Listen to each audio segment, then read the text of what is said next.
Kaloor stadium നവീകരണത്തിലെ കരാറിൽ ഒളിച്ചുകളി തുടർന്ന് GCDA. കരാറുമായി ബന്ധപ്പെട്ട ചോദ്യങ്ങളിൽ നിന്ന് GCDA ചെയർമാൻ കെ ചന്ദ്രൻപിള്ള ഒഴിഞ്ഞുമാറി. വാർത്താക്കുറിപ്പിനപ്പുറം ഒന്നും പറയാനില്ലെന്ന് ചന്ദ്രൻപിള്ള പറഞ്ഞു. ആസിസ് വേരീസ് കരാർ വ്യവസ്ഥയിൽ ദുരൂഹത തുടരുകയാണ്. രേഖാമൂലമുള്ള കരാർ ഇല്ലാതെ സ്വകാര്യ കമ്പനിക്ക് സ്റ്റേഡിയം കൈമാറിയെന്ന ആരോപണത്തിനും മറുപടിയില്ല. ഞാൻ വളരെ വിശദമായ പ്രസ്താവന കൊടുത്തിട്ടുണ്ട്. അതിനൊക്കെ മറുപടി പറഞ്ഞിട്ടുണ്ട്. പറയേണ്ടത് ഇനിയും പറഞ്ഞുകൊണ്ടിരിക്കും. ഒരു കരാറുണ്ടാക്കേണ്ട ധാരണ മാത്രമേ ആയിട്ടുള്ളൂ.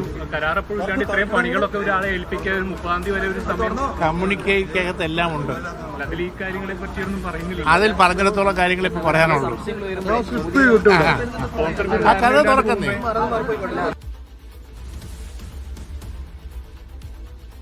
സിജോ വർഗീസ് ചേരുന്നുണ്ട്. സിജോ, സ്റ്റേഡിയത്തിന്റെ കാര്യത്തിൽ ഒരു വ്യക്തതയും വരുത്തുന്നില്ല ഉത്തരവാദിത്തപ്പെട്ടവരല്ലേ?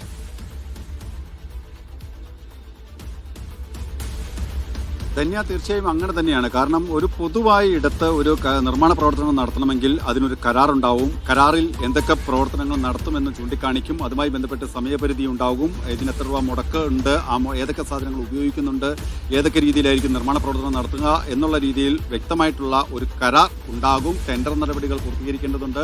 ഇത്തരം കാര്യങ്ങളും ഒന്നുമില്ല. ഇതുവരെ നടന്നിരിക്കുന്ന കാര്യങ്ങൾ, അതായത് എന്തൊക്കെയാണ് ഇതുവരെ നടന്നിരിക്കുന്നത്, അക്കാര്യങ്ങളിൽ ഒരു വിശദീകരണം മാത്രമാണ് GCDA പത്രക്കുറിപ്പിലൂടെ പുറത്ത് പറഞ്ഞിരിക്കുന്നത്. അത്തരം കാര്യങ്ങൾക്ക് അപ്പുറത്തേക്ക് കൂടുതലൊന്നും പറയാനില്ല. പറയാനുള്ളതെല്ലാം അതിൽ പറഞ്ഞിട്ടുണ്ട് എന്ന് ചെയർമാൻ വ്യക്തമാക്കുകയും ചെയ്തിട്ടുണ്ട്. എന്തായാലും 2024 ഇത്തരത്തിൽ സ്പോൺസർമാർക്ക് ഈ കളി നടത്താനായിട്ടുള്ള ഒരു അനുമതി നൽകുന്ന, അല്ലെങ്കിൽ അതുമായിട്ട് ബന്ധപ്പെട്ടുള്ള ഒരു ക്ഷണം ഉണ്ടാകുന്നത്, അല്ലെങ്കിൽ അതുമായി ബന്ധപ്പെട്ട നടപടികളിലേക്ക് കടക്കുന്നത് 2025 സെപ്റ്റംബർ 19 കായിക മന്ത്രിയുടെ നിർദ്ദേശപ്രകാരം ഈ സ്റ്റേഡിയം കൈമാറി എന്നാണ് GCDAയുടെ ഒരു വിശദീകരണം വരികയും ചെയ്യുന്നത്. ഇതുമായി ബന്ധപ്പെട്ട് സെപ്റ്റംബർ 25 ചേർന്ന എക്സിക്യൂട്ടീവ് യോഗത്തിൽ ചർച്ച ചെയ്തു. അതിനെ തുടർന്നാണ് ഈ സ്റ്റേഡിയം സ്പോർട്സ് കേരള ഫൗണ്ടേഷന് കൈമാറുകയും ചെയ്യുന്നത് എന്നാണ് പറയുന്നത്. ഈ സ്പോർട്സ് കേരള ഫൗണ്ടേഷനാണ് ഈ നിർമ്മാണ പ്രവർത്തനങ്ങൾ നടത്താൻ ഈ സ്പോൺസർമാരായിട്ടുള്ള റിപ്പോർട്ടർ ബ്രോഡ്കാസ്റ്റിംഗ് കമ്പനിക്ക് സ്റ്റേഡിയം കൈമാറിയത് എന്നാണ് ഈ സ്പോൺസർമാർ പറയുന്നത്.